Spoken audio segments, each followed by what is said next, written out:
ഭൂമിയിലെ വൈകുണ്ഠമാണ് ഗുരുവായൂർ. രാവിലെ 9 മണിക്ക് മഞ്ജുളാലിൻ്റെ അവിടെ വന്ന് ക്യൂ നിന്ന ആൾ അകത്ത് കയറി തൊഴണത് വൈകുന്നേരം 5 മണിക്കാണ്. എന്തിനു വേണ്ടിയിട്ടാണ് ഈ ഏകാദശി വ്രതം എടുക്കുന്നത്? മോക്ഷപ്രാപ്തിക്ക് വേണ്ടിയാണല്ലോ. സ്വർഗവാതിര ഏകാശിയും ഗുരുവായൂർ ഏകാശിയും ഒക്കെ നോക്കുന്നതിൻ്റെ കാരണം മോക്ഷപ്രാപ്തിക്ക് വേണ്ടിയിട്ടാണ്. സാധാരണ നമുക്ക് നമ്മുടെ ആരോഗ്യത്തിന് മനസ്സിനെ നിയന്ത്രിക്കാനുള്ളൊരു നല്ല മാർഗമാണ് ഈ വർഷത്തിലൊരിക്കൽ ഗുരുവായൂരപ്പൻ മേൽശാന്തിക്ക് ചോറ് തരും. ഭഗവതിയുടെ വലിയ അമ്പലത്തിൽ ഗുരുവായൂരപ്പനെ എഴുന്നള്ളിച്ചിരുത്തി ഗുരുവായൂരപ്പൻ്റെ നേരെ മുമ്പിൽ ഇലയിട്ടിട്ട് മേൽശാന്തിക്ക് ഭക്ഷണം കഴിക്കണം. മേൽശാന്തി ഭക്ഷണം കഴിക്കുന്നത് ഗുരുവായൂരപ്പൻ കാണണം. കുളി കഴിഞ്ഞ് ഗുരുവായൂരപ്പൻ്റെ ആറാട്ട് കഴിഞ്ഞ് വന്നാൽ മേൽശാന്തിക്ക് ഭക്ഷണം കൊടുത്തിട്ടേ ഗുരുവായൂരപ്പൻ പോകും. അതൊരു വലിയ ചടങ്ങാണ്. തിരുമേനി, ഗുരുവായൂർ ഏകാദശി ഒരുപാട് ആളുകൾ ഏകാദശി വ്രതങ്ങൾ എടുക്കുന്നുണ്ട്. യഥാർത്ഥത്തിൽ എന്താണ് ഈ ഏകാദശി വ്രതം എന്ന് പറയുന്നത്? എന്തുകൊണ്ടാണ് ഇത്രത്തോളം കൂടുതൽ അറിയപ്പെടാൻ കാരണം? അത് എന്തിനു വേണ്ടിയിട്ടാണത്? അതുകൂടെ ഗുരുവായൂർ ഏകാദശിക്ക് വളരെയധികം പ്രാധാന്യമുണ്ട്. മറ്റ് ഏകാദശിയേക്കാൾ പ്രധാനം ഗുരുവായൂരപ്പനുമായിട്ട് ബന്ധപ്പെട്ടിട്ട് അവിടെ കുറേ ഇതുണ്ട്. ഗുരുവായൂരപ്പൻ്റെ ആ ഏകാദശിക്ക് ഒരു പ്രധാനം എന്താണെന്ന് വെച്ചാൽ മേൽപ്പത്തൂർ നാരായണ ഭട്ടതിരി ഇത് നാരായണീയം എഴുതി സമർപ്പിച്ച ദിവസവും ഈ ദിവസമാണ്. അതുകൂടാതെ ഗുരുവായൂർ കേശവനുമായി ബന്ധപ്പെട്ടിട്ടും ഗുരുവായൂർ ഏകാദശിക്ക് അതും ബന്ധമാണ്. പിന്നെ ഗുരുവായൂർ വൈകുണ്ഠം ആണ്. ഭൂമിയിലെ വൈകുണ്ഠമാണ് ഗുരുവായൂർ.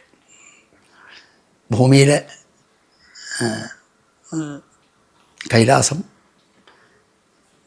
കൈലാസം പോലെ ഇത് ഭൂമിയിലെ വൈകുണ്ഠമാണ്. അപ്പോൾ ഭൂമിയിലെ വൈകുണ്ഠത്തിൽ ഏകാദശി അവർക്ക് ഏറ്റവും പ്രധാനമുണ്ട്. ഗുരുവായൂർ അതിനൊരു പ്രാധാന്യം കുറച്ച് കൂടുതൽ ഉണ്ട്. ഗുരുവായൂർ ഏകാദശി ഞാനും ആ ഏകാദശിക്കാലത്ത് തന്നെയാണെന്ന് മേൽശാന്തി ആയിരുന്നത്. അതുപോലെ അതും എനിക്കൊരു ഭാഗ്യമായി. എൻ്റെ ടൈമിൽ ഏകാദശിയും ഉത്സവവും കലശക്കാലങ്ങളും ഒക്കെ എൻ്റെ ടൈമിലായിരുന്നു. അന്നത്തെ ഒരു അനുഭവം പറയാമോ ഏകാദശി? അന്നത്തെ ഒരു അസാധ്യ തിരക്കാണ്. ഒന്നും ആലോചിക്കാൻ തന്നെ വയ്യ. രാവിലെ 9 മണിക്ക് മഞ്ജുളാലിൻ്റെ അവിടെ വന്ന് ക്യൂ നിന്ന ആൾ അകത്ത് കയറി തൊഴണത് വൈകുന്നേരം 5 മണിക്കാണ്. അത്ര തിരക്കാണ് അന്നത്തെ ഒരു ദിവസത്തെ. ഈ ഏകാദശി വ്രതം എങ്ങനെയാണ് എടുക്കേണ്ടത്?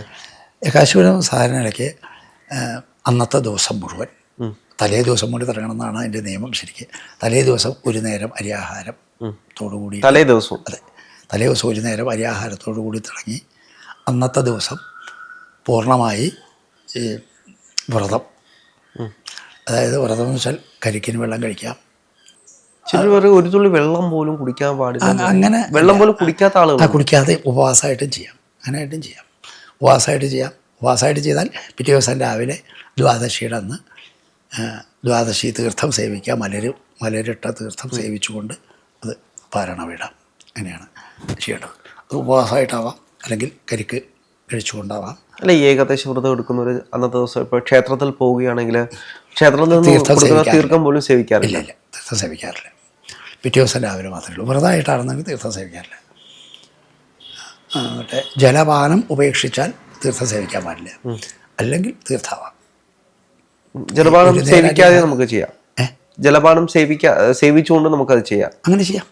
ജലപാനം സേവിച്ചുകൊണ്ടും ആവാം. ഉപവാസം പലതരത്തിലാവാമല്ലോ. നോമ്പ് നോക്കൽ പലതരത്തിലാവാം. ഒരിക്കലും ഊണായിട്ടാവാം. ഒരു നേരം അരിയാഹാരം കഴിച്ചുകൊണ്ടാവാം. ഒരു നേരം അരിയാഹാരവും ബാക്കിയുള്ള നേരം ഗോതമ്പ്, റവ, പഴം അങ്ങനെയായിട്ടും ആവാം.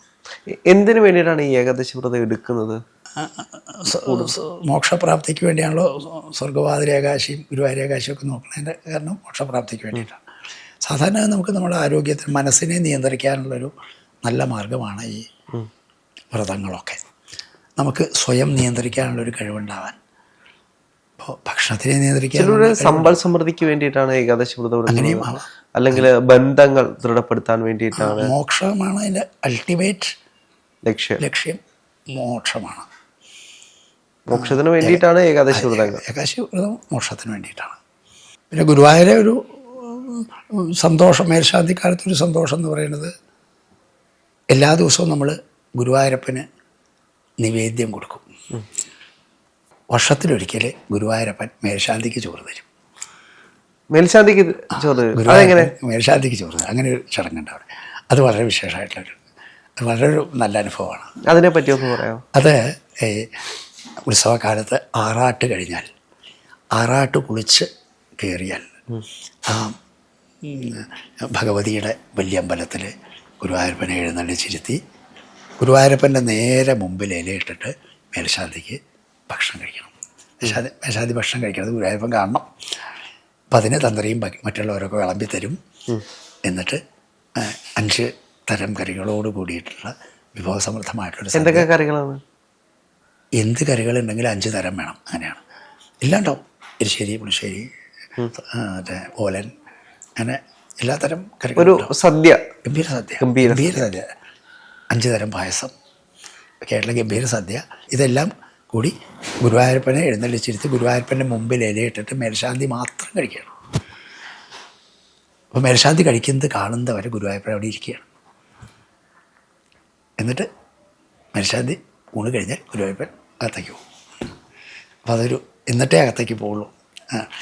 കുളി കഴിഞ്ഞ് ഗുരുവായൂരപ്പൻ്റെ ആറാട്ട് കഴിഞ്ഞ് വന്നാൽ മേൽശാന്തിക്ക് ഭക്ഷണം കൊടുത്തിട്ടേ ഗുരുവായൂരപ്പൻ പോകുള്ളൂ. അതൊരു വലിയ ചടങ്ങാണ്.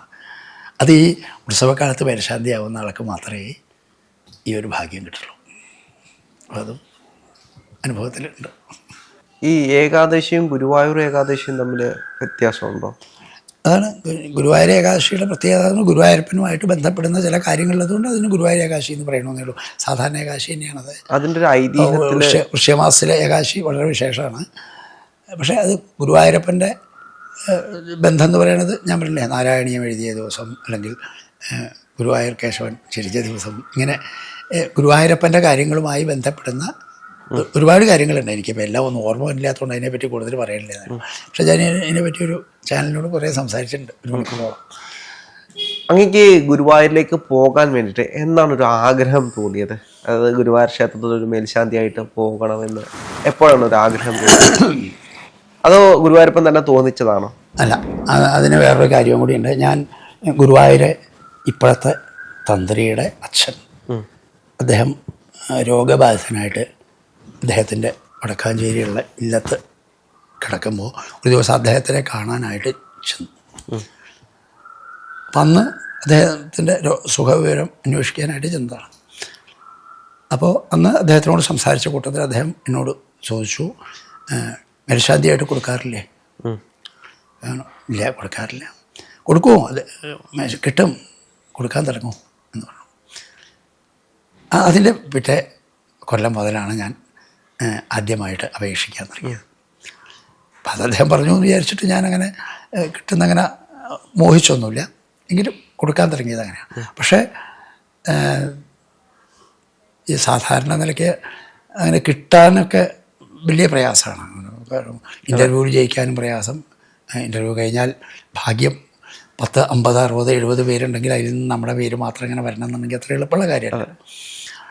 അപ്പം നിരന്തരം കൊടുത്തുകൊണ്ടിരുന്നു. അങ്ങനെ ഒരു 16 ടൈമിലാണ് എനിക്ക് കിട്ടിയത്. ഞാനും അതേ അങ്ങനെ പോവാൻ അതിനൊരു ആദ്യം ഒരു മനസ്സിലൊരു ആഗ്രഹം തന്നത് തന്ത്രി തന്നെയാണ്. ഏതായാലും അവന് കൊടുത്തു. പിന്നെ എനിക്ക് കിട്ടാറായപ്പോൾ അദ്ദേഹം ജീവിച്ചിരിപ്പില്ലാതെ.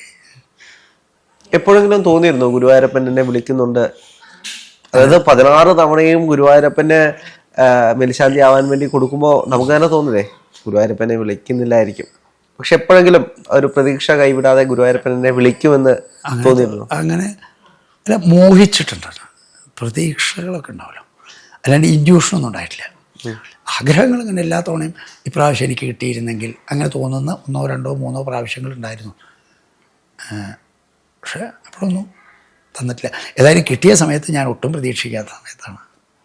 കിട്ടിയപ്പോൾ എന്തായിരുന്നു തോന്നിയത് ആ സമയത്ത്? കിട്ടിയപ്പോൾ ഒരു ഭയങ്കര ഭയമോ ഒരു എന്താ ഉള്ളിൽ സംഭ്രമം എന്നറിയില്ല, അതുപോലത്തെ ഒരു ഇതായിരുന്നു. കാരണം ഇത് ഇത്രയും വലിയ പ്രസ്ഥാനം കൊണ്ടു നടക്കണ്ട, മേൽശാന്തിക്ക് ഒരുപാട് ഉത്തരവാദിത്തങ്ങളാണ്. ആ സ്ഥാപനം കൊണ്ടു നടക്കണ്ട, ഇത്ര വലിയ മഹാപ്രസ്ഥാനമല്ലേ, ചെറിയ അമ്പലമല്ലല്ലോ. ഇത് മുഴുവൻ ഭാരം മുഴുവൻ യാതൊരു ചീത്തപ്പേരും ഇല്ലാണ്ട് കൊണ്ട് നടത്താൻ പറ്റണമല്ലോ എന്നുള്ളൊരു ഉൾഭയം കിട്ടിയപ്പോൾ തോന്നി. അത് ഈസിയായിട്ട് നടക്കും, എന്നൊന്നും വിഷയമില്ല. പിന്നെ ഇത് നറുക്കെല്ലാം കിട്ടിക്കഴിഞ്ഞാൽ പിന്നെ ഒരു പ്രത്യേക ലോകത്തിലാണ്. അപ്പോഴേക്കും എനിക്ക് കിട്ടിയ ഉടനെ പാട്ടുകാരൻ മണ്ണൂർ രാജകുമാരനുണ്ണി, അതുപോലെ TSൻ്റെ മറ്റേ സഹോദരി രാധാകൃഷ്ണ സാറിൻ്റെ സഹോദരി, അവരൊക്കെ വന്ന് കാണുകയും നമസ്കരിക്കുകയൊക്കെ ചെയ്തു. പിന്നെ ഒരു വേറൊരു ലോകത്ത് ഉണ്ടാവുക നമ്മൾ. അപ്പോൾ അതുവരെ ഉണ്ടായിരുന്ന റേഞ്ചിൻ്റെ എത്രയോ മുകളിലേക്കാനുണ്ട് പിന്നെ ഒരു പ്രശസ്തിയുടെ കാലത്തേക്കിലാണ്. കാലമാണ്. പിന്നെ അത് തന്നെയല്ല, അങ്ങനെയുള്ള ആൾക്കാരുമായിട്ടുള്ള ബന്ധങ്ങൾ വരെ നമ്മളുടെ റേഞ്ച് ഒന്ന് ഗുരുവായൂരപ്പൻ കൂട്ടി തരും. അതുവരെ ഉണ്ടായിരുന്ന ആ ഒരു ബന്ധത്തിൻ്റെയൊക്കെ മുകളിലേക്ക് പിന്നെ ബന്ധങ്ങൾ വന്നു. പിന്നെ അതൊക്കെ കാത്തു സൂക്ഷിക്കലാണ് ഇപ്പോഴത്തെ നമ്മുടെ. അത് കാത്തു സൂക്ഷിക്കണേലിരിക്കും ഇതിൻ്റെയൊക്കെ. അന്ന് ഗുരുവായൂരപ്പനൊക്കെ തരും, അത് നമ്മൾ കൊണ്ട് നടത്തണം. അത് ചിലർക്ക് കൊണ്ട് നടത്താൻ പറ്റില്ല, ചിലരത് കൊണ്ട് നടത്തുന്നുണ്ടാവും. എന്താണെങ്കിലും ഒരുപാട് നന്ദിയുണ്ട്. നമുക്ക് മറ്റൊരു എപ്പിസോഡുമായിട്ട് വീണ്ടും ഇരിക്കാം. അങ്ങനെയാണ്. നമസ്കാരം.